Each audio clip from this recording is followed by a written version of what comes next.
Welcome to the Interesting Talk Show. On this episode, we'll be talking about real food versus processed food. Are you guys ready? Let's roll.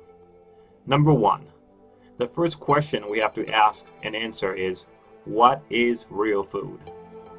In general, real food is a food that doesn't have a nutrition label. Basically, if you walk to a grocery store and you see nutrition labels on a food, most likely something has been done to it. However, when it's real food, it doesn't have that, only because there has been no process to it. So that's the best way to simplify and to differentiate real food versus processed food.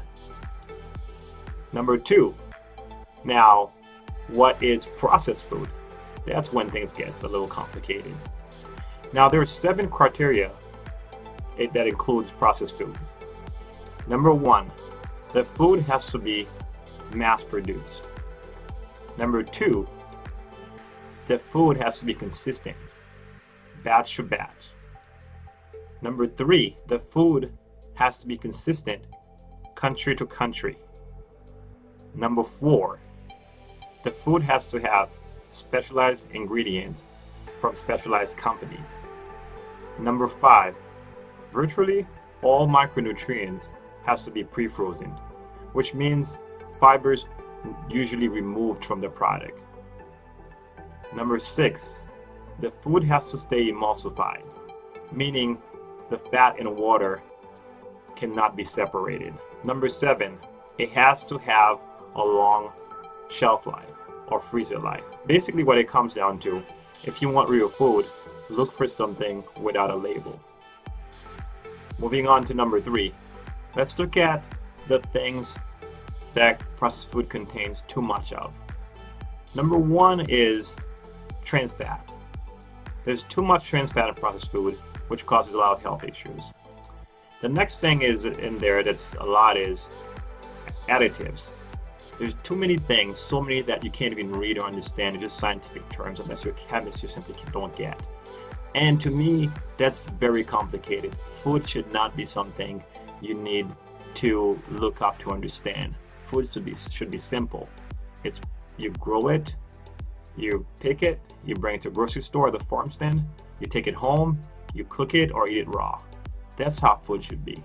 The other thing that manufacturers add too much of in processed food is sodium or salt. We all know how hard sodium can be on our kidneys, so it's best to avoid that. Lastly, and the biggest one, sugar. Since the 90s, when companies try to reduce or take out fat from their products, they add more and more sugar to make up for the taste, and that causes more problem than anything. So avoid added sugar if possible. Moving on to number four. Now that we talked about processed food, let's talk about real food. The food that makes us healthy, the food that makes us want to live, the food that makes us live longer. Here are some examples of real food. Whole food. Look for things that aren't processed by man, things that are grown by nature. Number two, fruits and vegetables. Get fresh fruits and vegetables, not canned ones, those that were processed.